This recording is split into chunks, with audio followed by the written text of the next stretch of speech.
जय हिंद दोस्तों, जय हिंद। कैसे हैं आप सब? उम्मीद है आप सब बढ़िया होंगे और आपकी पढ़ाई बहुत अच्छी चली होगी। ठीक है, तो पिछली वीडियो में अभिषेक सर ने आपको बताया था कि हम आपके लिए एक नया वीडियो लेक्चर जिसका नाम है मिशन अग्निवीर, ठीक है, उसमें हम आपको एयरफोर्स का जो पेपर होने वाला है 24 जुलाई को, ठीक है, उसके सिलेबस से जो डिफाइंड आपका पेपर आने वाला है, ठीक है, उसको यहाँ पे हम कराने वाले हैं। ठीक है, कि कैसे एक्सपेक्टेड क्वेश्चंस आपके पेपर में आने की चांसेस हैं या फिर किस तरह के क्वेश्चन आपके एग्जाम से पूछे जाएंगे आपसे। ठीक है, तो पहला सेक्शन आज का आपका है रागा, ठीक है, जिससे आपके 30 क्वेश्चंस आते हैं पेपर में। ठीक है, अगर मैं इसकी सेक्शनल कट ऑफ की बात करूं, ठीक है, जैसा कि आप सब जानते हैं कि आपके एयरफोर्स के पेपर में 4 सेक्शन होने वाले हैं। ठीक है, अगर आप सिर्फ मैथ्स वाले फॉर्म को भरते हैं, साइंस अगर आप ऑप्ट किए हैं 12th में, ठीक है, तो उसमें आपके 3 सेक्शन मिलने वाले हैं। पहला आपका है इंग्लिश,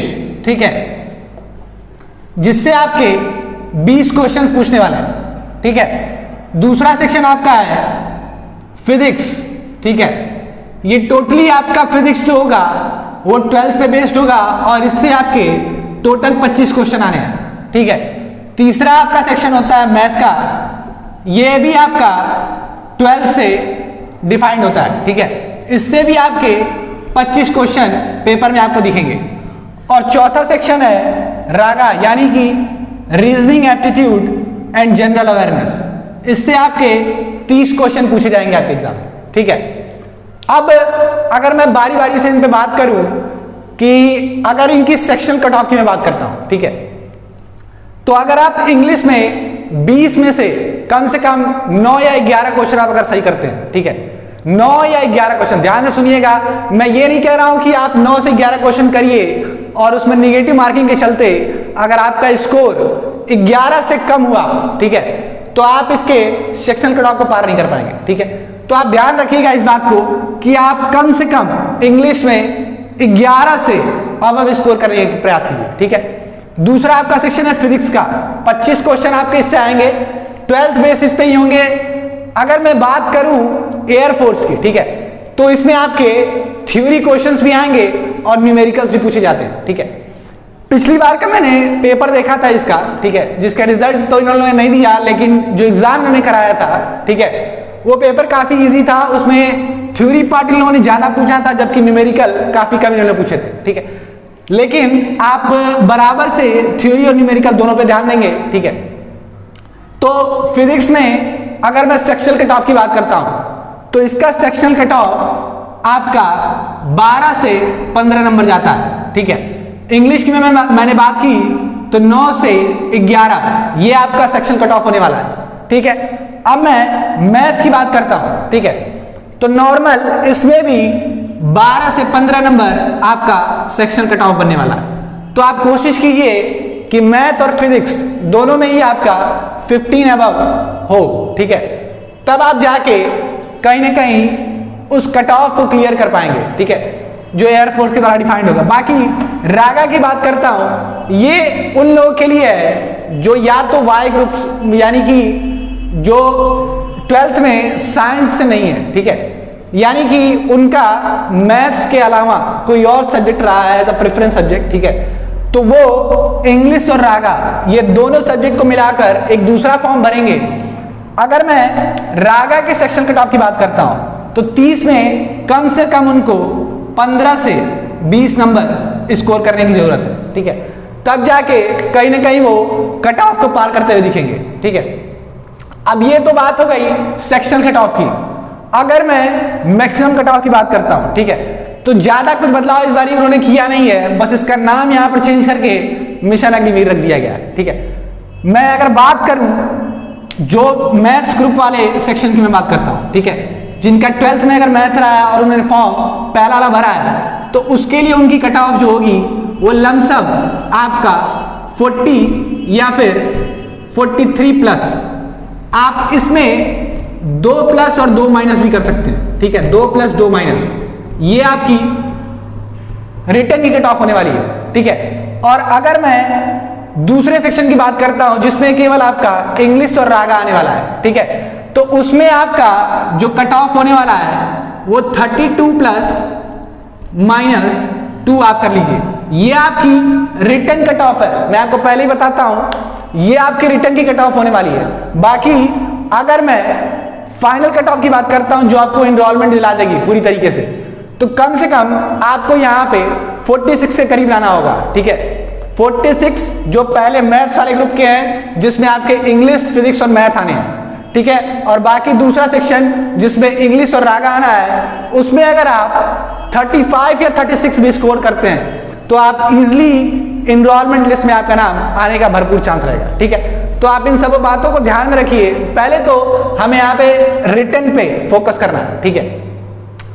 अब मैं आपको बताता हूं कि मैं आपको रागा और मैथ्स का सेक्शन कराने वाला हूं, ठीक है। बाकी जो फिजिक्स और इंग्लिश का सेक्शन है वो आपको अभिषेक सर कराएंगे, ठीक है। तो मैं आज आपके लिए प्रीवियस ईयर पेपर लेके आया हूं, ठीक है। ये वाई ग्रुप का ही है जिसमें से रागा के मैं आपको 30 क्वेश्चन यहां पे कराने वाला हूं, ठीक है। तो थोड़ा जल्दी जल्दी हम बढ़ेंगे, ठीक है। बाकी अगर आपको जो चीज नहीं समझ आती है, ठीक है, आप सीधा उसे कमेंट में पूछेंगे और मैं उसे क्लियर करने की कोशिश करूंगा, ठीक है। तो आपको इतनी बात समझ आ गई होगी कि सेक्शनल कट ऑफ आपका कैसे कैसे रहने वाला है और जो रिटर्न की फाइनल कट ऑफ इस बार रहने वाली है क्या रहने वाली है, ठीक है। ये मैं एक्सपेक्टेड कट ऑफ की बात कर रहा हूं, ठीक है। इसे आप ये मत मानिएगा कि मैं अगर बोल दिया कि इतना ही रहने वाली है तो इतना ही जाएगी, ठीक है। लेकिन अगर आप सेफ स्कोर की बात करेंगे मेरे तरफ से तो कहीं ना कहीं ये आपका एक सेफ स्कोर रहने वाला है रिटर्न में, ठीक है। तो ये मैंने यहां पे आपको एक्सपेक्टेड कट ऑफ और जो सेक्शनल कट ऑफ आपकी बनने वाली है एग्जाम में उसके बारे में मैंने बात कर ली। अब यहां से आगे हम चलते हैं। तो आज हम अपना पहला प्रीवियस ईयर पेपर लगाएंगे जिसमें हम रागा के 30 क्वेश्चन डिस्कस करने वाले हैं, ठीक है। अब रागा है क्या, तो मैंने आपको बताया कि इसमें आपके 2 सेक्शन पूछने वाले हैं, ठीक है। ये लोग उसमें आपका पहला आएगा रीजनिंग का पार्ट होगा और दूसरा होगा जिसमें जीके पूछे जाएंगे, ठीक है। जीके इसमें ज्यादा तो नहीं आता है, लमसम 10 क्वेश्चन आपके देखने को आपको मिलेंगे, ठीक है। जिसमें आपको करंट अफेयर्स हो गया, बायो से रिलेटेड क्वेश्चन होंगे, केमिस्ट्री भी आ सकती है, ठीक है, इतना ध्यान रखिएगा आप। बाकी फिजिक्स का आपका अलग सेक्शन होता ही है। तो रागा में आपको bio, chemistry, current affairs, GK, normal GK, ठीक है, जो हिस्ट्री से आपके रिलेटेड थोड़े बहुत क्वेश्चंस हैं, और बाकी रीजनिंग की अगर मैं बात करता हूं तो ब्लड रिलेशंस के क्वेश्चंस हो गए, ठीक है, डायरेक्शन वाले क्वेश्चंस हो गए, ठीक है, मिरर इमेज वाला फॉर्मेशन हो गया, ठीक है। इन सब क्वेश्चन से रिलेटेड और मैथ जो आपका सिंपल होता है, जैसे मान लीजिए सिंप्लीफिकेशन आपसे पूछ दिया, ठीक है, तो ये सब क्वेश्चन आपके रागा में कंक्लूड होंगे, ठीक है। तो यहां पे पहला क्वेश्चन जो मैं आपके सामने लिख रहा हूं, ठीक है, उसको ध्यान दीजिए आप। पहला क्वेश्चन आपके सामने है कि इसे आपको सिंप्लीफाई करना है, ठीक है। पहला क्वेश्चन आपके सामने ये रहा है कि सिंप्लीफाई आपको करना है 25 भागे 5 गुणे 6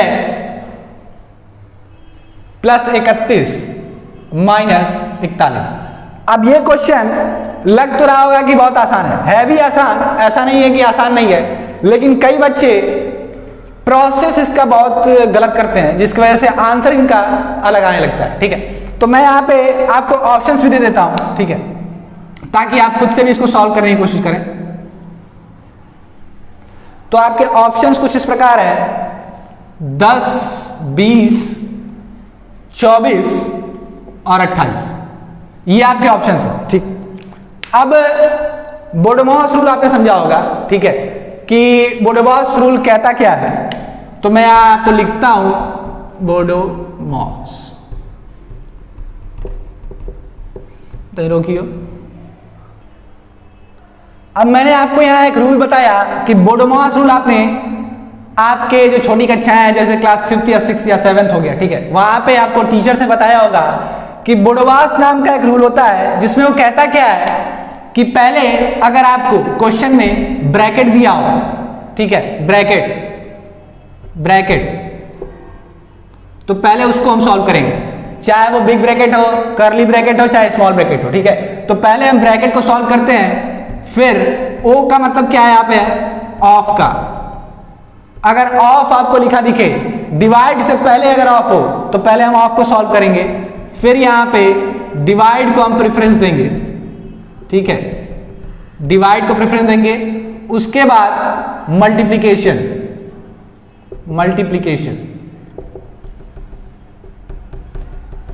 फिर एडिशन की बात करते हैं हम, और लास्ट में हम सब्सट्रैक्शन की बात करते हैं। ठीक है, तो ये आपका नियम है बोडोमॉस का, जहां पे हम पहले ब्रैकेट को सॉल्व करेंगे, फिर ऑफ को, फिर डिवाइड को, फिर मल्टीप्लिकेशन को, फिर एडिशन को और फिर सब्सट्रैक्शन को।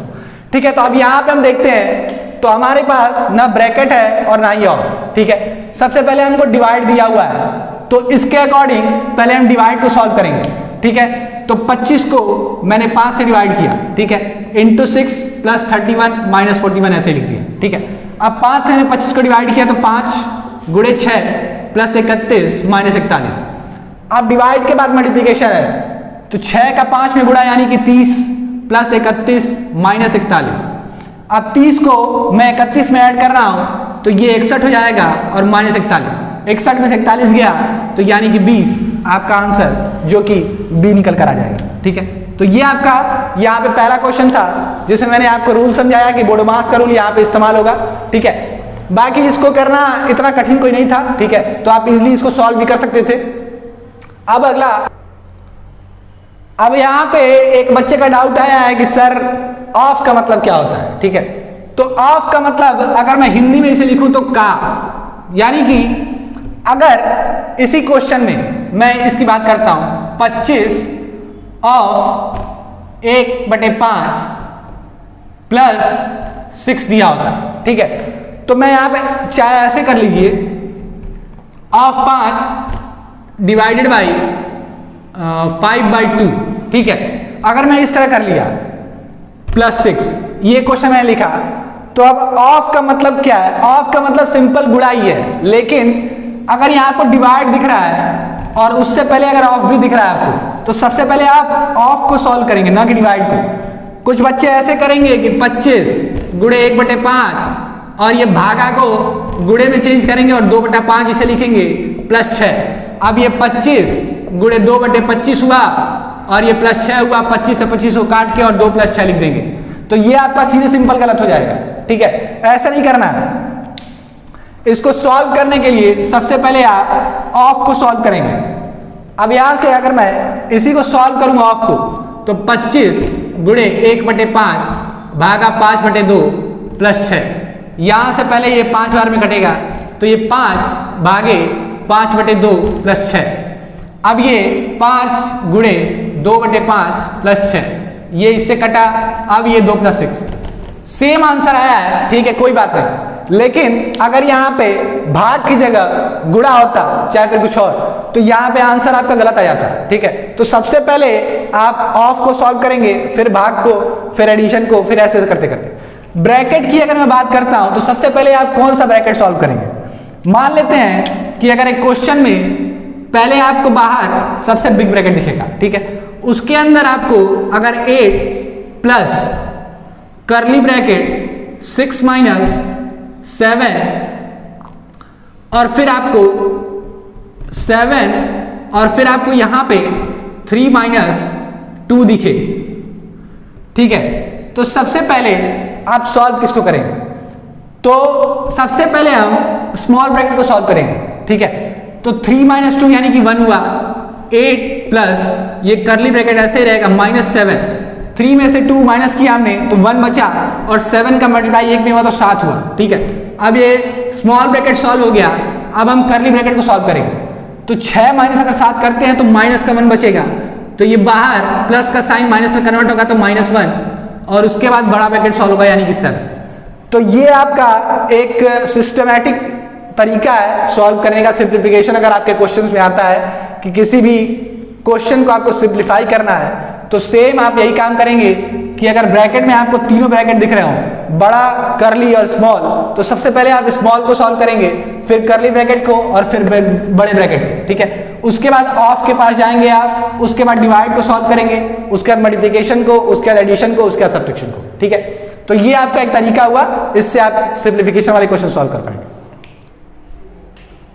अब सिंप्लीफिकेशन के बाद ये आपका दूसरा क्वेश्चन है उसी प्रीवियस ईयर पेपर का, जिसमें कह रहा है कि आपसे एवरेज पूछा है। ठीक है, अगर आपको एवरेज दिया हुआ है 100 नंबर का कि n है, ठीक है, अब एवरेज का फॉर्मूला हमारे पास क्या होता है कि एवरेज का फॉर्मूला है sum of observation upon number of observation, यानी कि जो संख्याएं आपको दी हैं उन सब का सम और कितनी संख्याएं हैं वो अपॉन में आएगा। ठीक है, यानी कि अगर मैं यहां बात करूं कि अगर आपसे उससे बोला है कि the average of 100 number is n, यानी कि एवरेज उसने n दे दिया है। सम ऑफ ऑब्जर्वेशन मान लेते हैं कि मेरे पास वो नंबर 1 2 3 4 ऐसे करते करते प्लस 100 नंबर थे, यानी कि टोटल ऑब्जर्वेशन जो मेरे पास है वो 100 ही तो है। ठीक है, यानी इसका अगर मैं एवरेज या फिर टोटल मतलब सम निकालता हूं, ठीक है, ऊपर वाले का, तो 1 प्लस 2 प्लस 3 प्लस 4 प्लस ऐसे करते करते अगर मैं 100 तक प्लस करूं तो ये टोटल सम मेरा 100n के इक्वल आएगा। ठीक है, ये आपका पहला इक्वेशन। अब उसने बोला क्या है कि if each number is multiplied by a factor 2, यानी कि अगर मैं इस ऊपर वाली संख्या में सब में 2 का गुणा कर दूं तो जो नया एवरेज बनेगा वो क्या होगा। ठीक है, तो आइए देखते हैं कि पहले था क्या संख्या 1 प्लस 2 प्लस 3 प्लस 4 प्लस ऐसे करते करते 100 तक था। ठीक है, अब इस सारे नंबर में मैं अगर 2 का मल्टीप्लाई करते चलूं, यानी कि ये 1 हमारा 2 में कन्वर्ट होगा, 2 हमारा 4 में, 3 हमारा 6 में, 4 हमारा 8 में और 100 हमारा 200 में कन्वर्ट हो जाएगा। ठीक, अब यहां से अगर मैं 2 कॉमन ले लूं तो कोई फर्क तो पड़ने वाला है नहीं, यानी 2 कॉमन लिया तो ब्रैकेट में 1 प्लस 2 प्लस 3 प्लस 4 प्लस ऐसे करते करते ये 100 तक। ठीक है, यानी कि सेम वही चीज है जो ये मैंने यहां पे लिखा था 1 प्लस 2 प्लस 3 प्लस 4 प्लस ये 100 तक, उन सबका सम 100n के इक्वल आ रहा था, यानी कि यहां पे 2 इंटू 100n हम लिख सकते हैं ना, ये हमारा क्या है सम है। ठीक है, ये जो ऊपर सम मैंने किया था 2 से मल्टीप्लाई करने के बाद ये उसका सम अभी आया है।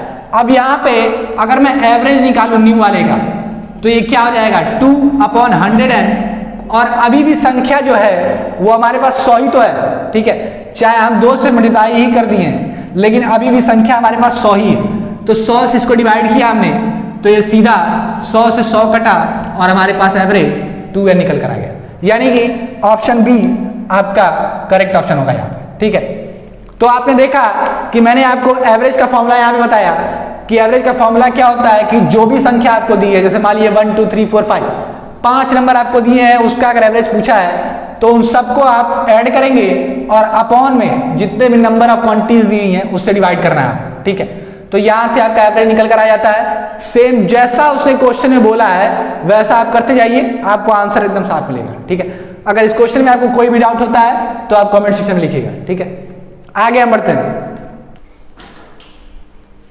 तीसरा क्वेश्चन आपके सामने दिख रहा होगा आपको कि अगर आपको दिया हुआ है कि A ratio B ratio C, आपको 3 रेशियो 4 रेशियो 7 में दिए हुए हैं, तो अगर आपको रेशियो पूछे A plus B plus C का C के रिस्पेक्ट में तो क्या होगा यहां पे। तो बेहद आसान क्वेश्चन है ये। ठीक है, कि अगर मैं A upon B upon C को कुछ इस प्रकार लिखूं, अगर मैं इस प्रपोर्शन में कोई भी संख्या मल्टीप्लाई करता हूं, जैसे मान लीजिए x यहां पे मैंने मल्टीप्लाई किया तो सब में मैंने किया है तो कहीं ना कहीं x सबसे डिवाइड भी हो जाएगा, तो इसको लिखने की आपकी कोई आवश्यकता नहीं है। ठीक है, तो ये हमारा A ratio B ratio C जो है वो 3 4 और 7 दिया हुआ है, यानी कि A हमारा सीधे डायरेक्ट 3 के इक्वल है, B हमारा 4 के इक्वल है और C और 7 के इक्वल है। ठीक है, तो यहां से A plus B plus C हमारा क्या हो जाएगा, तो 3 प्लस 4 प्लस 7 अपॉन में C की जगह हम सीधे 7 लिखेंगे, तो ये हमारा आंसर यहां से निकल कर आएगा 7 4 11 12 13 14 14 बटा 7, यानी कि 2 आपका आंसर यहां पे होगा। यानी कि रेशियो में आपसे पूछा है तो आप 2 नहीं देंगे, 2 रेशियो 1 लिखेंगे। ठीक है, ये आपका आंसर होगा, यानी कि ऑप्शन ए आपका करेक्ट आंसर होगा यहां पे। ठीक है, अब चौथा क्वेश्चन आपको दिख रहा होगा सामने, इसमें आपको सिंपल स्पीड, डिस्टेंस और टाइम का फॉर्मूला लगाना है। ठीक है, यहाँ पे आपसे बोल क्या रहा है कि एक कार है जिसकी स्पीड आपको 25 मीटर पर सेकंड दी हुई है। ठीक है, जो 8 घंटे चलती है, तो आपको बताना है कि किलोमीटर में उसने डिस्टेंस कितनी ट्रेवल की है। ध्यान दीजिएगा, यहाँ पे किलोमीटर पूछा है। ठीक है, यहाँ पे आपको स्पीड मीटर पर सेकंड में दी हुई है, तो पहले आपको इसे किलोमीटर पर आवर में चेंज करना होगा। तो सिंपल आप ध्यान दीजिए कि अगर यहाँ पे 25 मीटर पर सेकंड लिखा है और इसको हमको किलोमीटर पर आवर में चेंज करना है, तो यहाँ करेंगे क्या, 25 इंटू 18/5। अब ऐसा हमने क्यों किया, अगर मीटर को मैं किलोमीटर में कन्वर्ट करूं तो 1 किलोमीटर बराबर हम जानते हैं कि 1000 मीटर होता है, यानी कि 1 metre is equals to 1/1000 kilometre होगा। ठीक है, और सेकंड की बात करता हूं मैं, तो 1 घंटे में 60 सेकंड यानी कि 3600 सेकंड होते हैं। ठीक है, 3600 सेकंड हमारे होते हैं, यानी 1 सेकंड में 1/3600 घंटे। ठीक, अब मीटर पर सेकंड यहां लिखा है, तो मीटर की जगह हम 1/1000 किलोमीटर, ठीक, अपॉन में सेकंड की जगह मैं 1/3600 घंटा लिखूंगा। ठीक है, 1/3600 घंटा। ठीक, अब इस 1/3600 को अगर मैं ऊपर लेके जाऊं तो ये चेंज होकर आपका 3600/1000 आ जाएगा। ये 2 जीरो से 2 जीरो हमारा गया और यहां से 18/5 ये निकल कर आएगा। ठीक है, यानी कि 25 मीटर पर सेकंड को चेंज करने के लिए सीधे मैंने 18/5 को कैसे गुणा किया उसको मैंने आपको यहां समझाया है। ठीक है, अब 18/5 से मैंने अगर गुणा किया तो ये 5 से 25 को मैंने काटा तो 5 बार, और ये 18×5 = 90, यानी कि 90 किलोमीटर प्रति घंटे की रफ्तार से वो कार चल रही थी। और अगर वो 90 किलोमीटर प्रति घंटे की रफ्तार से 8 घंटे चलती है तो सीधे सीधे आपका आंसर क्या आ जाएगा, 720 किलोमीटर। ठीक है, ये किलोमीटर में है सारे आपके, तो 720 किलोमीटर आपका आंसर निकल कर आएगा। ठीक है, डिस्टेंस। अगला क्वेश्चन जैसा आप देख रहे होंगे सामने कि इसमें उसने पूछा क्या है कि एक स्क्वायर फील्ड है। मैं आपके सामने उसका डायग्राम भी बना दे रहा हूं ताकि आपको आसानी हो। ये आपका एक स्क्वायर फील्ड है।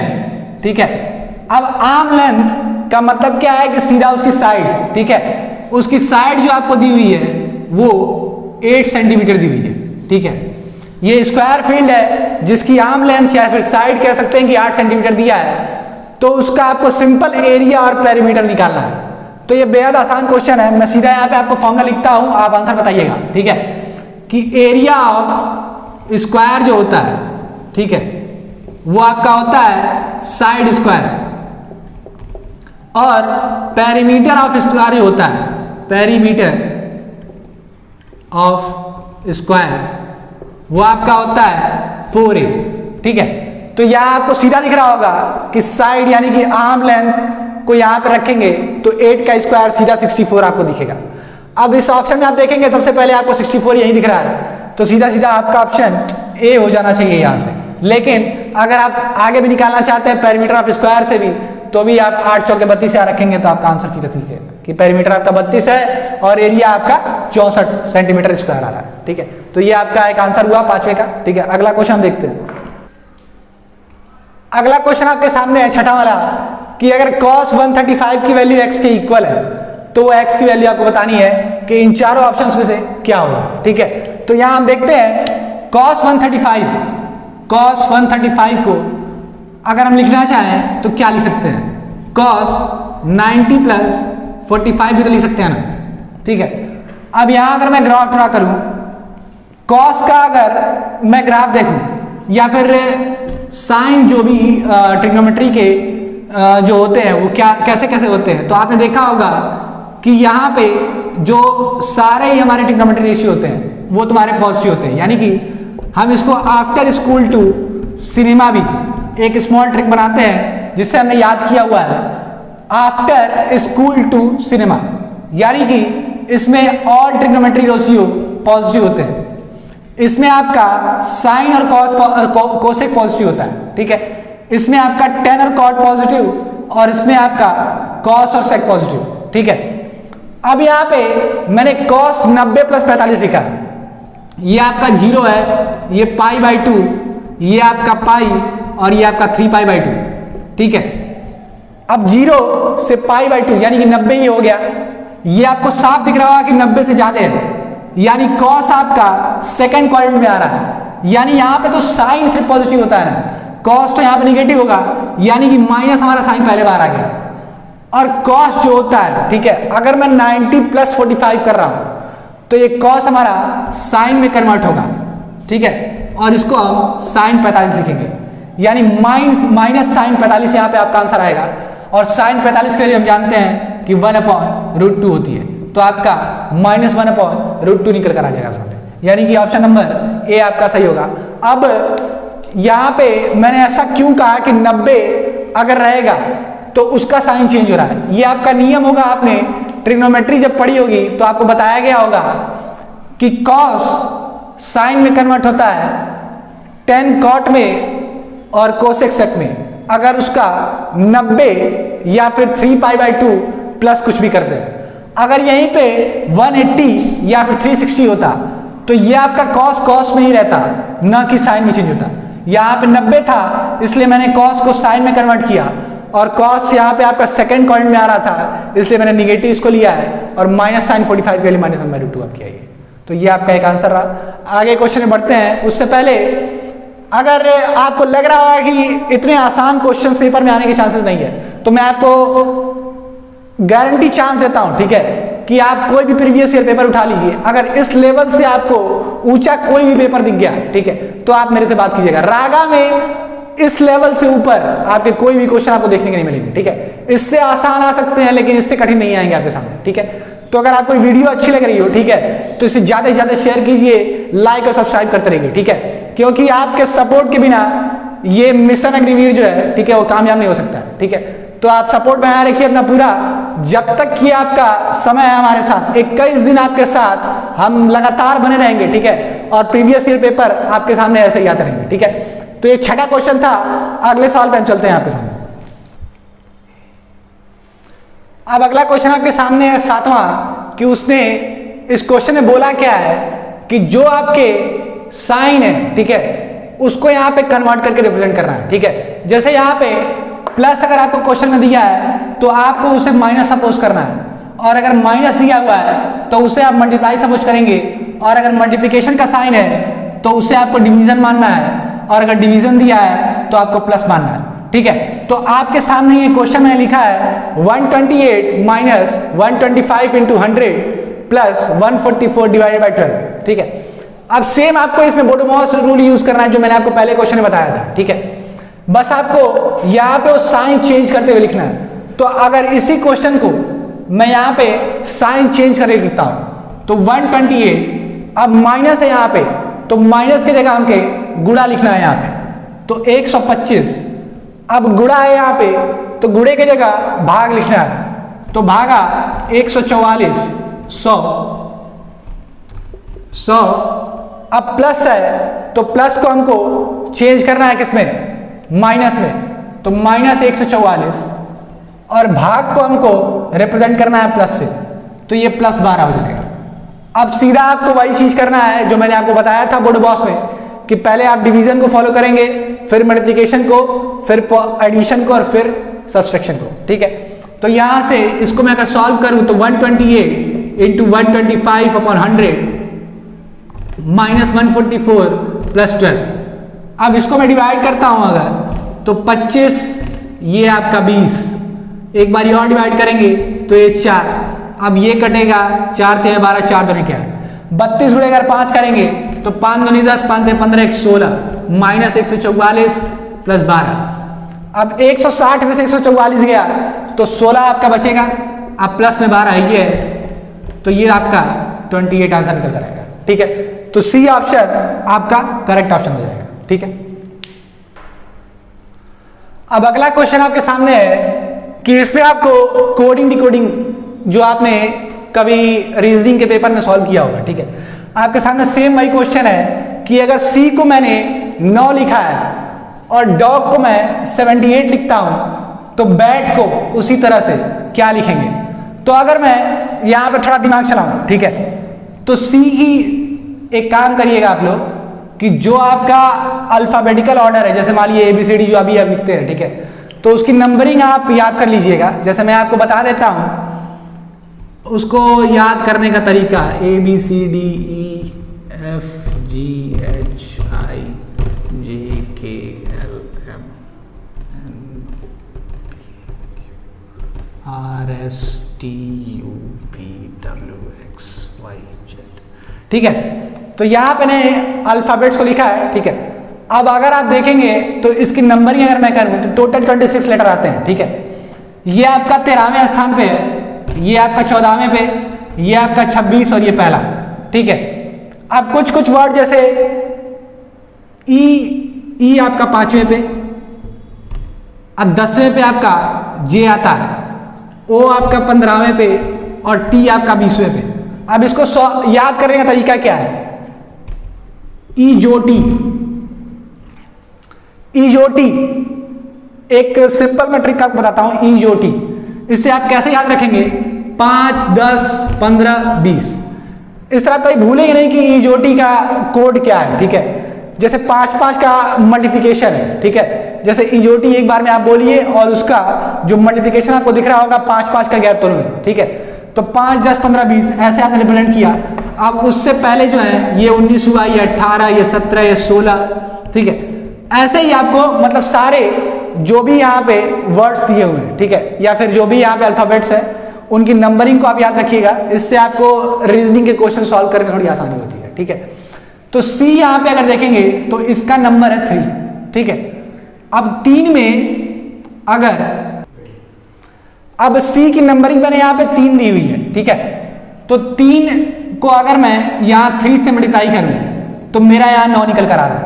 यानी सी को हमने कुछ इस प्रकार रिप्रेजेंट किया है कि उसके संख्या में अगर मैं 3 का मल्टीप्लाई कर दूं तो ये 9 आ जाएगा, ठीक है। सेम उसी तरह डॉग को मैं लिखूंगा तो डी हमारा 4थे स्थान पे प्लस ओ हमारा ईजो यानी कि 15 और जी हमारा 7वें पे।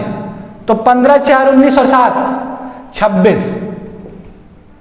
26 और इसमें भी हम 3 का अगर मल्टीप्लाई करें तो 78 हमारा आ जाएगा, ठीक है। सेम उसी तरह बैट में अगर मैं जाऊं B80 तो यहां पे बी की संख्या है 2, ए को मैं 1 और इजोटी को यानी कि 20 2 22 1 23। अब 23 में फिर मैं यहां पे 3 का गुणा करूंगा तो ये हमारा 69 निकल कर आ जाएगा, ठीक है। तो ये आपका आंसर होगा सी ऑप्शन, ठीक है, कि बैट को हम 69 से रिप्रेजेंट करेंगे। अब अगला क्वेश्चन आपके सामने 9वां है जिसमें इसने पूछा है कि ये जो सीरीज आपको दिख रही है नंबर सीरीज, ठीक है, उसमें कौन सा टर्म गलत है। अब गलत किस हिसाब से है वो हमको देखना है। तो जैसे यहां पे आपको दिख रहा होगा कि अगर छोटा डिफरेंस दिख रहा है यानी कि कुछ ना कुछ उसमें ऐड किया गया है। अगर यहीं पे 1 के बाद अगर आपको दिखे कि 9 दिया है, ठीक है, 9 के बाद 16 दिखे तो ये सोचने वाली बात है कि ये चीज मतलब अगर ज्यादा का डिफरेंस आपको दिख रहा है, ठीक है, आप इतनी बात मेरी गौर कीजिए कि अगर ज्यादा का डिफरेंस दिख रहा है आपको 2 संख्याओं के बीच में तो या तो वो किसी चीज का स्क्वायर हो सकता है, ठीक है, या फिर उसमें मल्टीप्लिकेशन कुछ किया गया है, ठीक है। लेकिन अगर कम का अंतर दिखे जैसे 12.5 से 15 का अंतर बहुत कम है तो यानी कि यहां पे या तो कोई चीज ऐड की गई है या सब्सट्रैक्ट की गई है, ठीक है। तो सब्ट्रैक्ट करने पे तो आएगा नहीं, यानी कि जोड़ना ही पड़ेगा कुछ ना कुछ। तो 12.5 में अगर मैं 2.5 जोड़ दूं, 12.5 में अगर मैं 2.5 जोड़ूं तो ये मेरा 15 हमको देगा, ठीक है। अब 15 में मैं फिर अगर 2.5 ऐड करूं तो ये हमको 17.5 देगा, ठीक है। यानी यहां तक तो सीरीज हमारी सही चल रही है कि 2.5 सब में ऐड होता चल रहा है।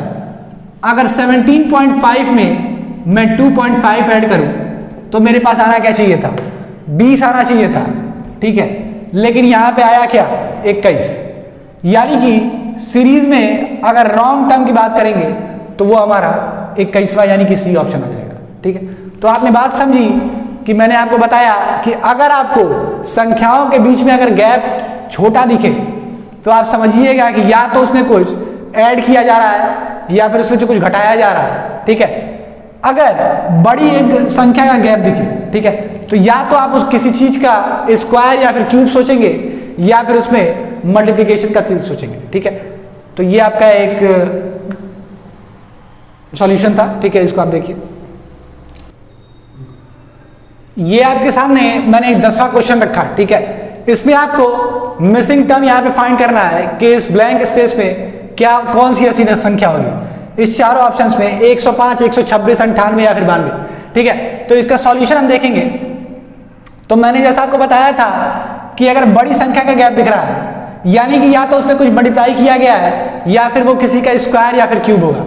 तो यहाँ पे 2 से 14 का अंतर जो है वो 12 का है, या फिर एक काम करें कि अगर 2 में 7 का गुणा करें तो ये हमारा हमको 14 देगा। सेम उसी तरह अगर 14 में 7 का गुणा करूं तो ये 98 देगा, 98 में अगर 7 का गुणा करूं तो ये हमको 686 देगा, और 686 में अगर मैं 7 का गुणा करूं तो ये 4802 हमको देगा, ठीक है। तो ये आपका एक सीरीज बनेगी जिसमें आपको केवल 7 से गुणा करना था और आपका आंसर ब्लैंक वाले स्पेस में 98 आ जाता। तो सी ऑप्शन आपका यहाँ पे आंसर होगा, ठीक है। तो इसको आप देखिए।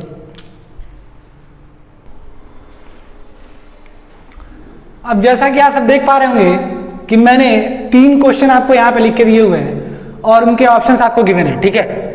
ये आपके लिए तीनों होमवर्क में है, ठीक है। आप इन तीनों को सॉल्व करने की कोशिश कीजिए, ठीक है। जितना आप दिमाग चला सकते हैं, ठीक है, उतना दिमाग चलाइए, ठीक है। बहुत हार्ड क्वेश्चन नहीं है, ठीक है, नॉर्मल क्वेश्चन है। अगर आपसे लग गए तो ठीक है, उसके आंसर आप कमेंट सेक्शन में दीजिएगा, ठीक है। अगर दिक्कत होती है या फिर आपको क्वेश्चंस नहीं आते हैं ये तीनों, तो आप मुझे कमेंट सेक्शन में पूछिएगा और मैं आपको अगले लेक्चर में इसके आंसर बताऊंगा, ठीक है। तो आप या तो इसका स्क्रीनशॉट ले लीजिए या फिर वीडियो को आप पीछे करके भी वापस से देख सकते हैं, ठीक है। तो ये आपके 3 क्वेश्चन है, बहुत अच्छे क्वेश्चन हैं, ठीक है। ये भी आपके प्रीवियस ईयर क्वेश्चन पेपर से ही है। तो आप इन तीनों को लगाने की कोशिश कीजिए, बाकी नहीं आएगा तो मैं आपको बताऊंगा, ठीक है। अब अगला क्वेश्चन है आपके सामने डायरेक्शन बेसिस पे, ठीक है, कि अगर कोई एक आदमी अजय है, ठीक है, वो पहले फेस किया हो यानी कि उसका जो चेहरा है वो वेस्ट डायरेक्शन में, ठीक है। बोल रहा है कि he walk 20 kilometre in the same direction, यानी कि 20 किलोमीटर वो उसी दिशा में यानी कि वेस्ट दिशा में ही चलता है। एंड देन टर्न राइट, यानी कि अपने राइट साइड में मुड़ता है उसके बाद और 10 किलोमीटर और चलता है, ठीक है। 10 किलोमीटर चलने के बाद अगेन यानी कि फिर से वो राइट टर्न लेता है और 10 किलोमीटर और चलता है, ठीक है। फाइनली यानी कि आखिर में वह एक लेफ्ट टर्न लेता है और उसी डायरेक्शन में चलने लगता है। तो हमें बताना है कि कौन सी डायरेक्शन में वो इस वक्त मूव कर रहा है, ठीक है। तो मैं यहाँ पे आपको पहले डायग्राम बताता हूं, ठीक है, उसके हिसाब से समझिएगा।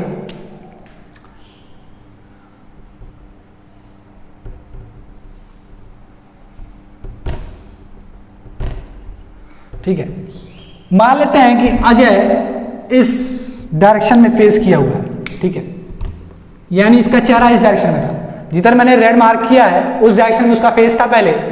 अब बोल रहा है कि पहले 20 किलोमीटर वो चला है, यानी कि अगर इतनी दूरी मैं 20 किलोमीटर मान के चलूं, छोटी है लेकिन मान लेते हैं 20 किलोमीटर ही है, ठीक है। 20 किलोमीटर ये हुआ। अब बोल क्या रहा है कि अपने राइट डायरेक्शन में, मान लीजिए कि मैं ही अजय हूं, ठीक है, और इस डायरेक्शन में मैं चला और उसके बाद मेरे राइट यानी कि ये वाला हाथ उसके हाथ से इधर यानी कि इस डायरेक्शन में कहीं ना कहीं वो 10 किलोमीटर चला है। छोटा बढ़ाते हैं इसको, 10 किलोमीटर, ठीक है। अब क्या बोल रहा है कि and then again turn the right, ठीक है। अब इधर चलने के बाद फिर से मैं अगर ऐसे सीधा खड़ा हो जाऊं तो मेरा राइट ये है और लेफ्ट मेरा ये है, तो राइट में वो फिर से मुड़ा और 10 किलोमीटर चला है, यानी कि इसी डायरेक्शन में हम फिर से 10 किलोमीटर चलेंगे, ठीक है।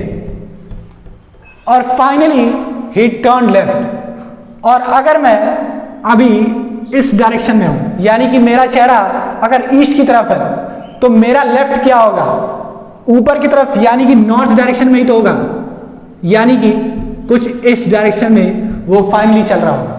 यानी कि लास्टली उसका जो वॉकिंग पोजीशन है या फिर कह सकते हैं डायरेक्शन वो नॉर्थ की तरफ है, यानी कि आपका ऑप्शन ए यहाँ पे करेक्ट माना जाएगा, ठीक है।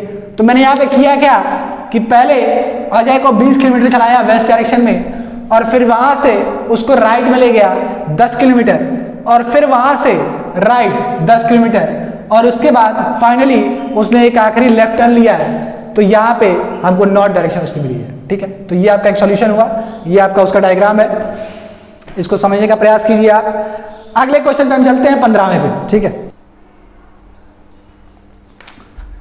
अब देखिए भैया बहुत लोगों को डाउट है यहाँ पे, ठीक है, कि इस मैप में मैंने NEWS ये लिख क्या दिया और इसी डायरेक्शन में हमेशा क्यों लिखा है। ठीक है, तो ये आपका एक जनरल मैप है मान लीजिएगा। ठीक है, ये आपका नॉर्थ डायरेक्शन है जो कि हमेशा नॉर्थ ही रहेगा। ठीक है, आप कहीं भी बनाए तो नॉर्थ आपका यही रहने वाला है। ठीक है, ये आपका ईस्ट डायरेक्शन होने वाला है हमेशा, ये आपका साउथ और ये आपका वेस्ट।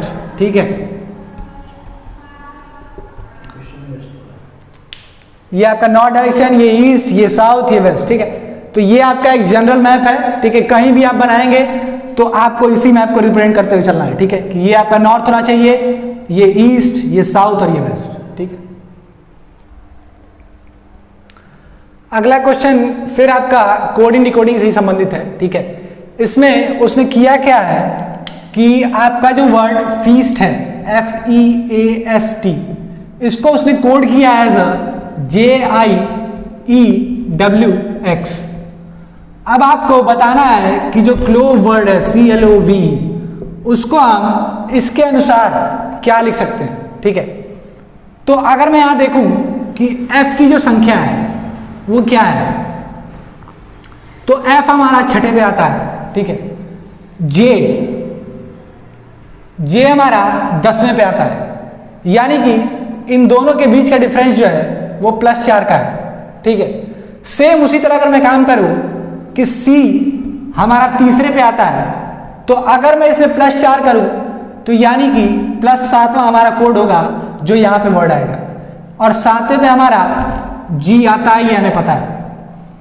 अब अगर ऑप्शन में देखेंगे तो G आपको केवल एक ही ऑप्शन में दिख रहा है। ठीक है, तो अगर यहीं पे अगर इस ऑप्शन में 2G पहले दे देता, ठीक है, तो आपको चेक करना पड़ता।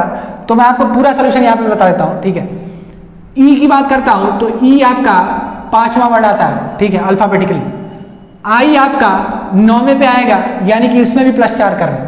सेम उसी तरह L में अगर हम +4 करेंगे तो हमारा P आएगा।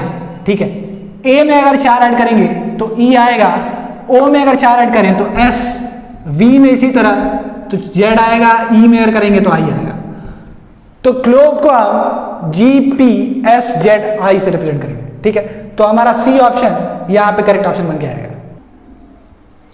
अगला क्वेश्चन आपको कि यहां पे 3 बॉक्सेस बने हैं और उसमें कुछ नंबर रिप्रेजेंट किए हुए हैं। ठीक है, आपको बताना है कि सेम जो यहां पे चीज फॉलो कर रही है कि ऐसा क्या क्या हम यहां पर लिए हैं कि यहां पर 78, 13 और 65 का एक पेयर बना है, 27, 13 और 14 का एक पेयर बना है। वैसे ही सेम पेयरिंग हमको यहां बनानी है जहां पे 61, 35 और क्वेश्चन मार्क का एक पेयर बन जाए। तो क्वेश्चन मार्क की जगह इन 4 ऑप्शंस में से ऐसा हम क्या पुट करें, ठीक है, कि ये पेयरिंग इन दोनों के समान आ जाए। ठीक है, तो हमको साफ यहां पे दिख रहा है कि 78 में से अगर हम 13 माइनस करें तो 65 आएगा। ठीक है, सेम उसी तरह 27 में से अगर हम 13 माइनस करें तो 14 आएगा। अगर उसी तरह 61 में से 35 घटाएंगे, ठीक है, तो हमारे पास सीधे 26 निकल कर आ जाएगा। ठीक है, तो ये आपका सिंपल सा क्या आंसर था कि यहाँ पे आपको 78 माइनस 13 65, उसी तरह 27 माइनस 13 14 और 61 माइनस 35 ये आपका क्वेश्चन मार्क यानी कि 26 के इक्वल आना था। तो सी ऑप्शन आपका यहाँ पे करेक्ट ऑप्शन है। तो ये मैंने कुछ क्वेश्चंस आपको कराया प्रीवियस ईयर पेपर से रिलेटेड। ठीक है, आगे की वीडियो में, ठीक है, इससे रिलेटेड क्वेश्चन जो बाकी के हैं, ठीक है, 14 क्वेश्चन बचे रह गए हैं, ठीक है, उसको भी मैं कराऊंगा और मैथ्स के भी जो 25 क्वेश्चन आपके बचे हैं, ठीक है, उसको भी हम सॉल्व कराएंगे। ठीक है, तो बाकी जो मैंने आपको 3 क्वेश्चन वहां पे दिए हैं, ठीक है, उसको आप सॉल्व करिए। ठीक है, अगर उसमें कोई भी डाउट आपको होता है या फिर कहीं भी आप फंसते हैं तो आप उसे कमेंट सेक्शन में पूछिए और आंसर जरूर दीजिएगा कमेंट सेक्शन में, जिसको भी अगर आता है। ठीक है, तो अगर आपको ये वीडियोस अच्छी लग रही हो, ठीक है, तो इसको ज़्यादा से ज़्यादा शेयर कीजिए, क्योंकि आपके सपोर्ट के बिना ना तो हम इतनी मेहनत कर पाएंगे, और अगर आपको हमारी मेहनत कुछ अच्छी लग रही है, ठीक है, तो ज़्यादा से ज़्यादा इसको सब्सक्राइब कीजिए, लाइक कीजिए और शेयर कीजिए। बाकी जो मेहनत का काम है, ठीक है, वो आपके साथ 21 दिन हम करते रहेंगे यहाँ पे, ठीक है। प्रीवियस ईयर क्वेश्चन जितने भी हैं, ठीक है, आपको यहाँ पे कराया जाएगा। इसकी गारंटी है कि यहाँ से आपको कुछ ना कुछ सीखने को जरूर मिलेगा, ठीक है। आप यहाँ पे आकर ये नहीं सोचेंगे कि यहाँ में फालतू का आया या फिर ऐसा कुछ भी, ठीक है। आपको यहाँ पर जो भी कंटेंट मिलेंगे वो एकदम बेसिक कंटेंट मिलेंगे, जो कि आपको पेपर में क्वेश्चन सेम देखने को मिल जाएंगे, ठीक है। इसकी गारंटी मैं लेता हूँ। बाकी रागा और मैथ की सेक्शन की मैं बात करूँ तो उसमें नंबर ले आने का जो भी जिम्मेदारी है, ठीक है, वो मैं लेता हूँ, ठीक है। मैं आपके सामने यहाँ पे मेहनत कर रहा हूँ, ठीक है, आपको भी मेरे साथ मेहनत लगातार करनी है, ठीक है। बाकी हम दोनों अगर मिलकर मेहनत करेंगे तो जरूर इस मिशन में कामयाब होंगे, ठीक है। तो बाकी आप मेरे साथ बने रहिए। अगली वीडियो में मैं आपके जो 14 क्वेश्चन बाकी बचे हुए हैं, ठीक है, उसको भी कराऊंगा, और बाकी मैथ्स के भी क्वेश्चन हम देखेंगे, ठीक है। Thank you everyone. लैंग्वेज की अगर मैं बात कर लेता हूँ, ठीक है, कभी कभी मैं बोलने में हिंदी भी यूज कर रहा हूँ और अंग्रेजी का भी प्रयोग मैं कर रहा हूँ, ठीक है। तो बायलैंग्वेज आपका पेपर होना है, ठीक है, उस हिसाब से मैं यहाँ पे देखूंगा भी, ठीक है।